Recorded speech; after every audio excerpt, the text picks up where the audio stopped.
Hello. Oh, I can't believe we're here. I know. Oh, And now it's finally happening.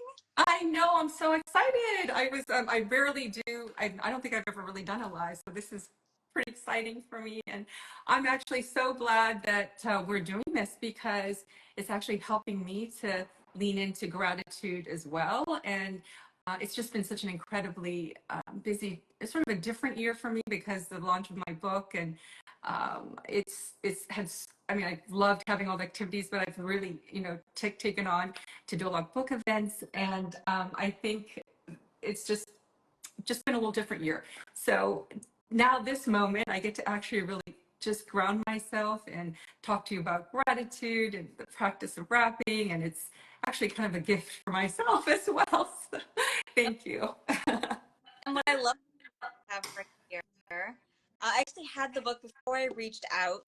What I love about it is that it talks about how gift wrapping isn't just for special occasions. It is an everyday practice of gratitude, and it's something you can do at any time for any reason or no reason at all. It really is just a way to connect to people and to put time and effort and energy into something that is something. So tell us a little bit more about what gratitude means and what inspired you to write this book. Well, first, I wanted to comment on what you were saying as well. Is that for me, I think one of the most joyful aspects of wrapping is when I, take a moment and recognize just little things that I appreciate and want to gift, and there's no expectations around what the gift is going to be or anything like during like the holidays or birthdays, but it's just a small something to say, thank you, or that, what you did meant something.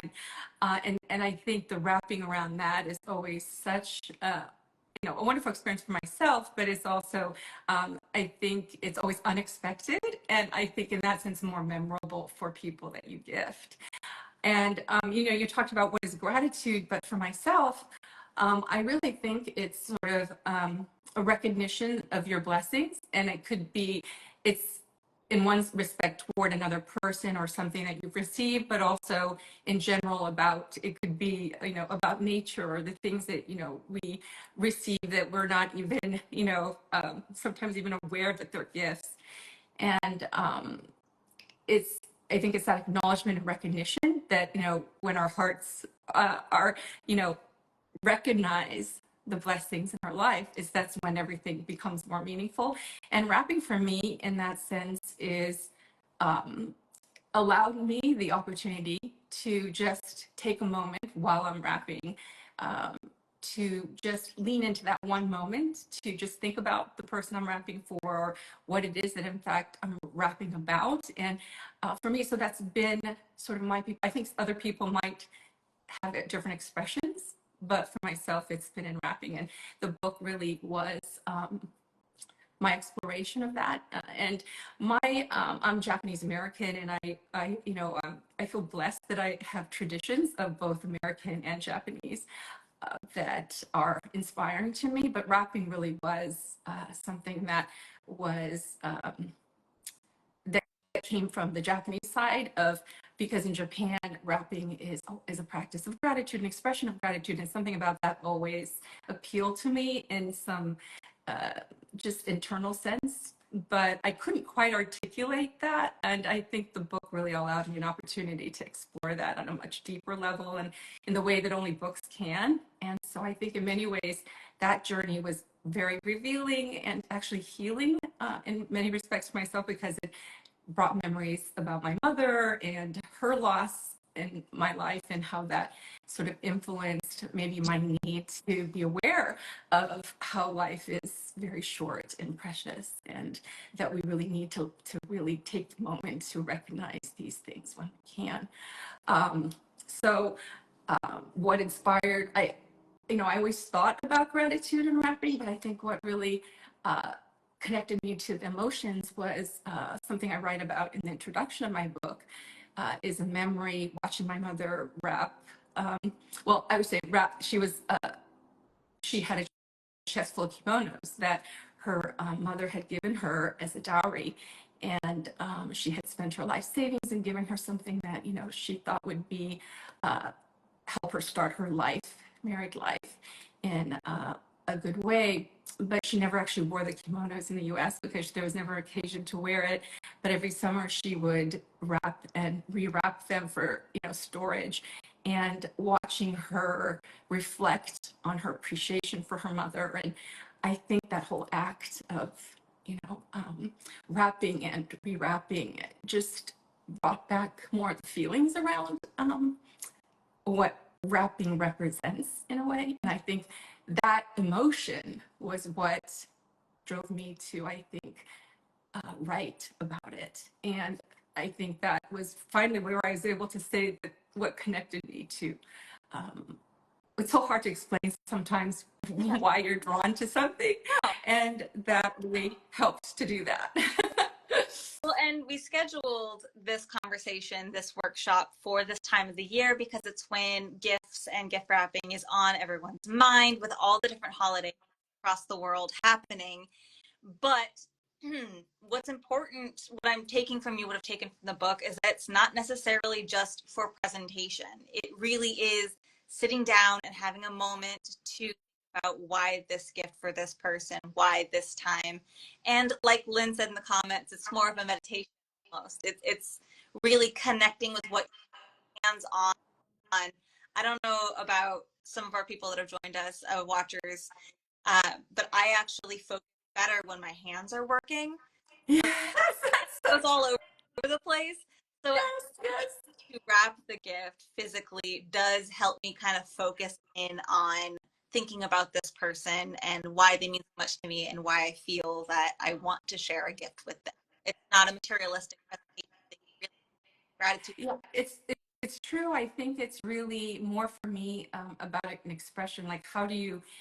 And in many ways, to me, I associate that with art in the sense is that, how do we take something so internal, how we feel something deeply about, and how do we translate that into something physical outside of ourselves? And that journey to translate that is sort of my is sort of uh, what I do with rapping is I use that moment to try to figure out how do you actually bring that out into a way that could be understood or could be expressed to someone. And it's not just about like a decorative thing as much as it is. So I really do in people, my workshops and things, like, don't worry so much about being perfect or, trying to create something elaborate or big. It's really just, take the moment to see how you can take something that you feel something deeply in yourself and how you can make something from that. And interesting enough, I just, in learning about Japanese writing practices, I came to understand in my research that, people did that through folds, or people did that through pleating, that they tried to imbue a sense of themselves in the paper, and that there was this feeling of being able to take something within yourself and imbue it into the things you make. And I think that really opened up, inspiration for me that there are in fact, historic contexts that people have tried to do this and have made efforts to do this, and they've left little traces of how to do that. And so I share those things in the book, the meaning behind pleats, meaning behind folds. What does it mean when you, put yourself and your energy into something that you make and want to give? And there's something very powerful about that. And I also think it makes us appreciate the physical material things. I think we tend to think of it as separate from us, but the things that we make that are from, within are actually live in the physical things outside of us. And I think that's the thing that we value. And I think it makes us treasure it more than rather than dispose of things. In our sort of disposable culture, so yeah, I think so much of that is about, and I think that's what I wanted to express in the book. I almost felt like it was a misunderstood friend or something that I wanted to bring a voice to, that these efforts and that these things that are done and made out of your, intentions of gratitude or feelings you want to express, are in fact, expressions of, love or what you want to say to someone. And to speak to the other that comment earlier that said that someone went to a bookstore and the cashier took an extra second to wrap some twine around the book before giving it to them. And it was an extra special thing for them too. Like it made it feel more special that they walked out with a gift instead of a purchase. So just switching around to look at the other side, what it to get a personally wrapped gift. It's Yes. just a little bit extra. It's that now to really bring home what you mean to that person, and also it's a nice touch, and also a moment for them to meditate and reflect as they're unwrapping everything that went into it, not only the gift but also putting it together so nicely and then presenting it. I think so. There is a sort of holistic way to look at it in a way. It's not a one-way type of exchange, I think. And so for my question that I wanted to address in my book through my writing was, why do we wrap our gifts and why is it meaningful? And how do we wrap in a way that, nurtures others, but also ourselves and is mindful of the environment? And I think that encompasses everything.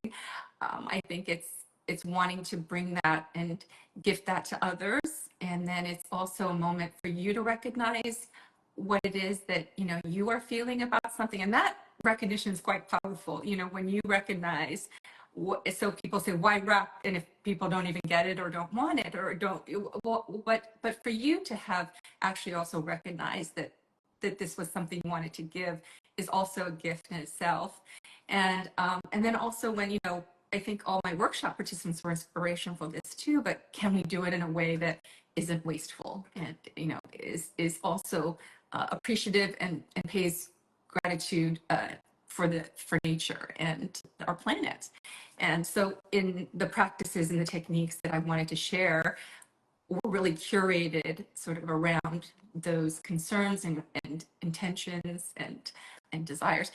Another point I wanted to make too was how I love that you asked about gratitude earlier, and wrapping sort of to me is the activation of gratitude in a way. It kind of, you can of course journal about it and you can feel different things, but it's one step of bringing it outside of ourselves. And I can't think of anything else that really does that because you're, gifting something. So I do also look at it, in that way, that it's the activation of gratitude. And in that way, the practice is somehow um, makes it meaningful because of that.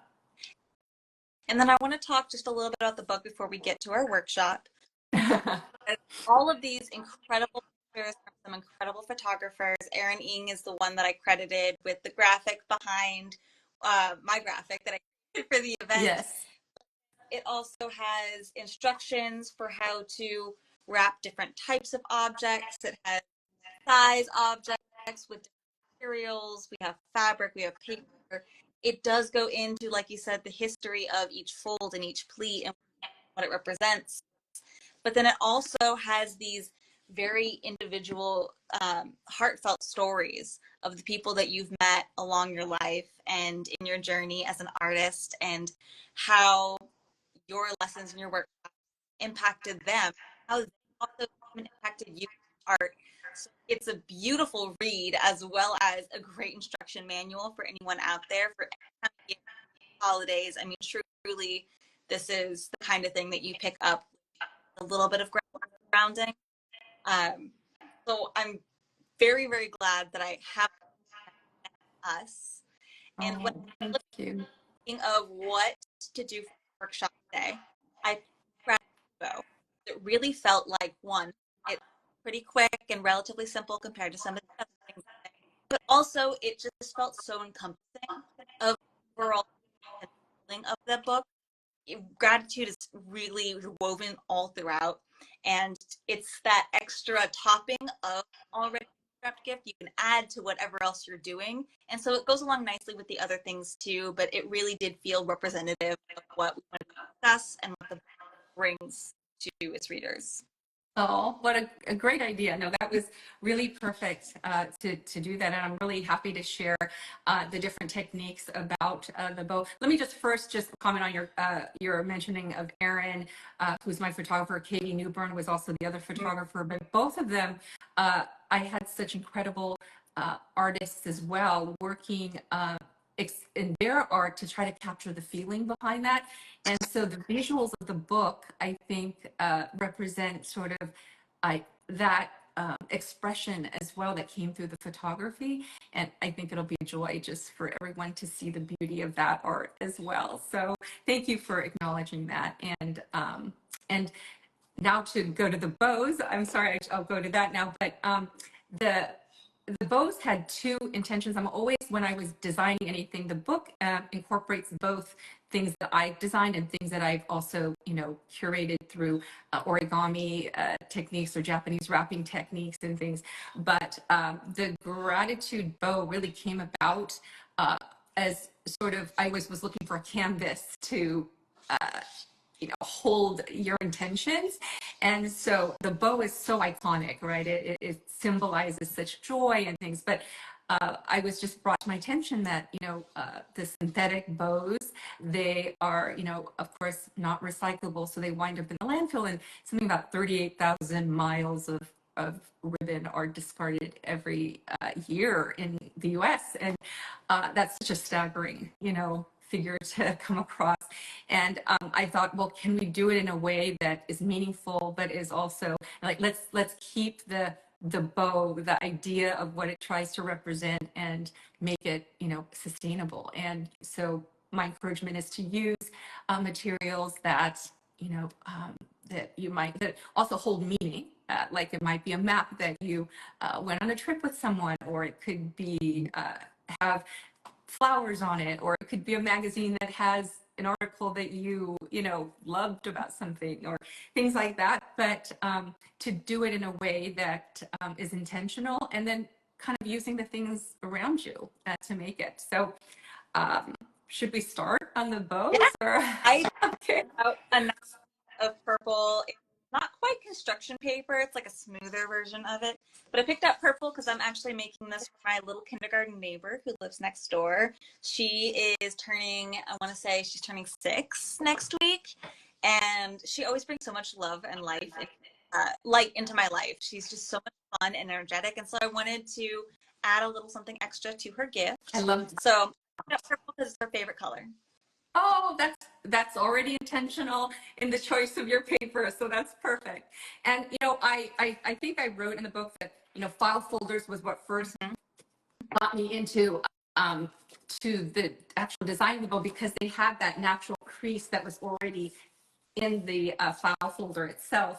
And today I'm going to demonstrate using actually an envelope, because it has the same thing, whereas it has the inbred crease already, so it makes it sort of easier. But if you all have regular paper like you do, you can just take the paper and fold it in half, so that it just, right in the middle, so that it creates and then crease it really hard on the top, so that it, has that sort of strong crease.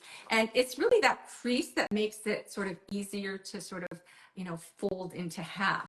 And I'm going to show you, this is the smaller bow I thought we'd make, not I have the bigger bow like this is in my book, but I want to also show how you can make a smaller version that's made easily with paper, and then show potentially, if you want to add a little something in the middle, how you may want to do that. And what you're trying to do, just so that I show you, and I love this because the way this is designed, you can kind of put it into a little fan to kind of hold it all together. You have your brass fastener, everyone has that. And what we're trying to do is create 5 of these folds that are folded like this, right? You want to create 5 of these here, and then one that's not folded, that's going to be the centerpiece of the bow, is sort of the 6th piece. So those are the pieces we're trying to make. And an easy way to do that, so now that your paper's folded, so this is already folded, so you have the folded paper, and what you want to do is just cut across, I would say, maybe about 3.5, 4 inches. You can, and it doesn't really have to be perfect. It's just kind of, I usually use a paper cutter, and I have a precise way that I pre-cut everything, but sometimes you don't have that with you. So just as an easy scissor, cut about maybe 3.5 to about 4 inches across, so that your paper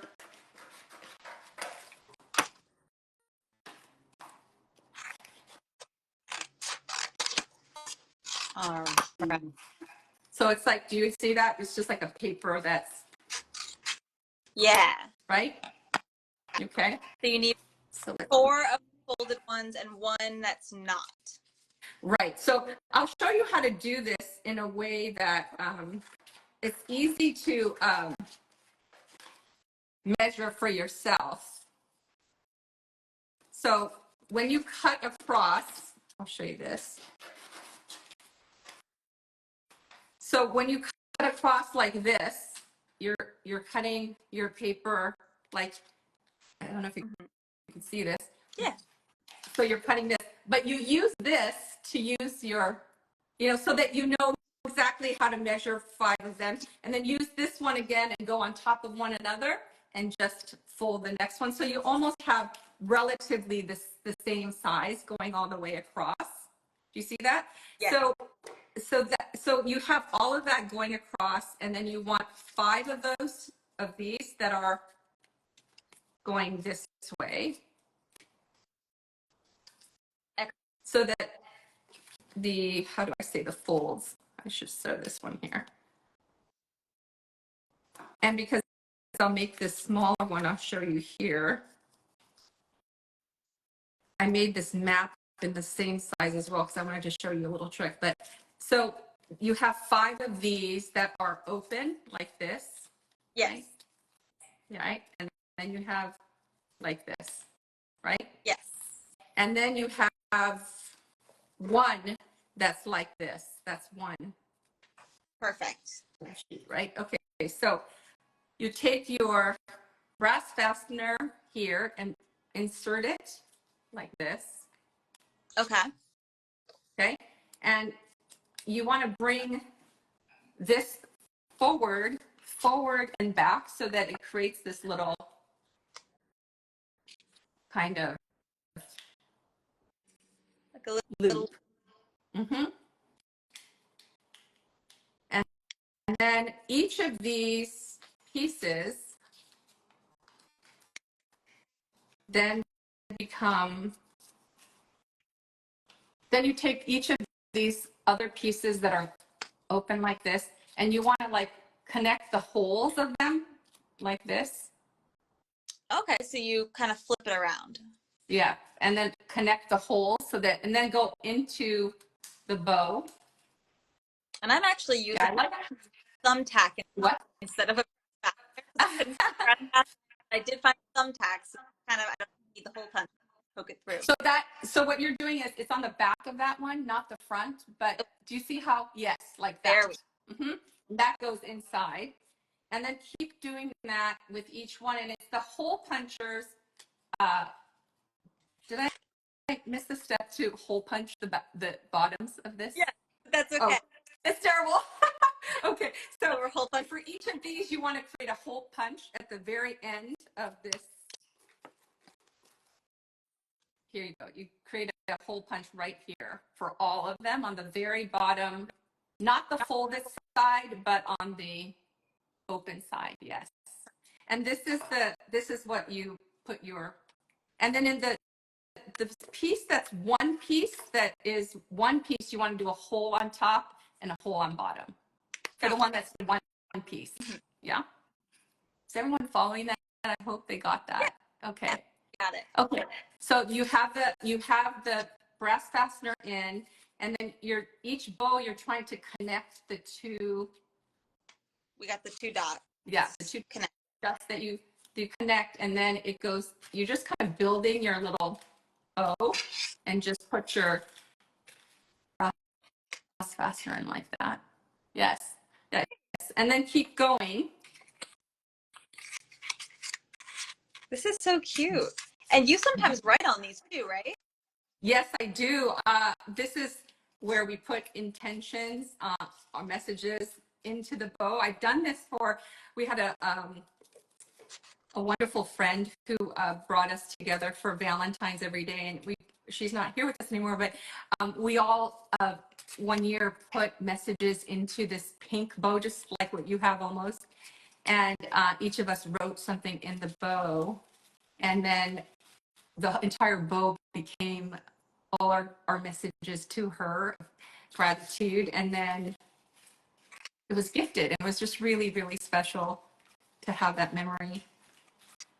I also, I had the privilege of teaching a leadership program to help students, high school students from the Tohoku region who were devastated by the tsunami, their communities and their homes and things. And as a graduation project at the end of the class session, we had this art session. And I was just grateful that I was able to lead this exhibition to bring bows together. And what we asked the students, the teaching team and so forth was, their intentions and hopes for their future to revitalize their communities and what they saw for themselves and what they wanted to rebuild. And what was really so powerful about that was that everything they wrote was rooted in gratitude, the things that they really miss, that they, it could be like a park that they had, spent time in, or the train rides that they, took, or it was just different things of neighbors, things that their neighbors did for them. And what they really wanted to bring back into the communities was rooted in that, and bringing back the things that they had lost. And so all of their visions were kind of put onto the bows in the little sleeves here, and then like hundreds of bows went onto the gallery wall, and it was just so powerful because it was just, I could almost see the entire community just, with all the intentions like put onto the wall like that, I could see the future of what they were going to create. And it was quite powerful. And that's why I sort of dedicated this bow to those students who really sort of taught me a lot about, about gratitude and what to hold dear in our lives. So now after you've got the whole bow, you can close the back, and then you have, and what's nice about these brass fasteners is that you can kind of, twist it and make it into different shapes, and it just kind of makes itself into a bow itself, which is so nice. How are you doing? Did it come out? So I actually did not count my paper correctly while I was cutting, so mine has 4 petals instead of. Okay, that's fine. Look, because you know what? This one has, I made one with thinner ones, and it says, I have like how many? I don't know, 1, 2, 3, 4, 5, 6, 7, just random ones that I put together as a bow. Or I made one with like tickets, and just, it's like, it's a really fun shape. I made one here with like old envelopes, but it's not, the shapes aren't perfect, but you can kind of, shape it into any way you want. Sometimes you can even kind of shape it this way and like put it onto a gift. It's fine. It's just, I think it's just, it could be made into any shape or form that you like, which is what's nice.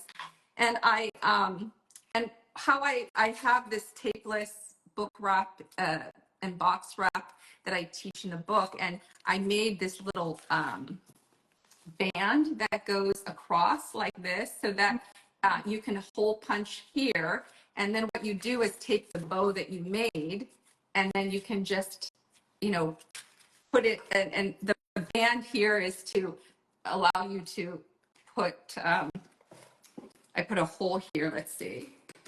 So I'll just punch a hole right here in the middle of the gift, and then the brass fastener is wonderful because you just Pop it right in.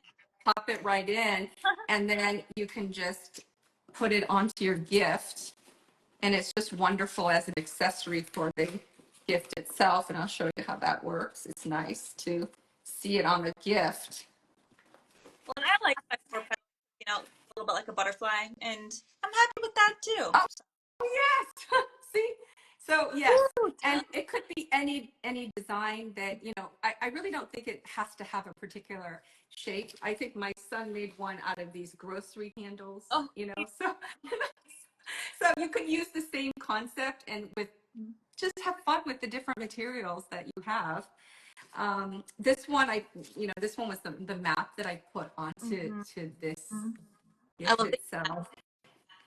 And I did want to show that if you wanted to add a little like embellishment here, in the very center bow, when you create this, when you have this little centerpiece that goes as the middle stem, Mm-hmm. you should fold it in half and create this little slit like this in the middle, like that. In the folded edge.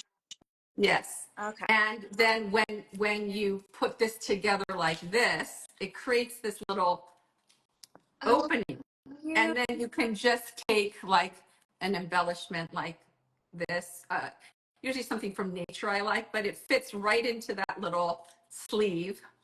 And then Oh, that becomes the center piece that if you wanted a little accent or something. And I have origami heart examples in the book as well, but you can kind of fold a heart here and put a little folded heart in the middle as well with a brass fastener. You can stick that on. So there's different ways to add on to the bow and, layer your intentions or whatever message you want to convey, and that's what I like about this bow is because it could be any number of mm-hmm. strips of paper that you want. This particular one has 5 big ones and then three slightly smaller ones, and then the stem. So I think this is such a great way to remember what to do is to cut these papers to do 5. And if you want another layer, slightly about 1.5 or 2 inches smaller of 3, and then the stem. And the smaller one obviously has just, the just the 5. But you can vary it. It's kind of fun that way, I think. And this one I made from, actually, I collaborated with the company Rapidly, and they make compostable, recyclable paper.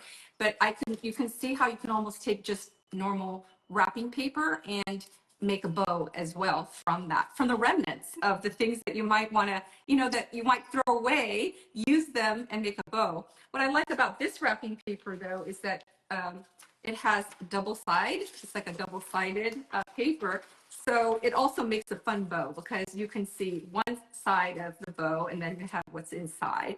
And that's also fun too, is to use a 2-sided paper and make a bow with that. So I think there's just so many varieties that you can do, and actually even the bow itself is a gift. I mean, if you want to make the bow and create a message inside and gift the bow, I think sometimes even that can be a gift. So I hope you enjoy making it. It's actually really easy. No, I was thinking about little stories with my neighbor. Really cute. She actually made me a paper trophy, for seeing the most animals ever, which was really so.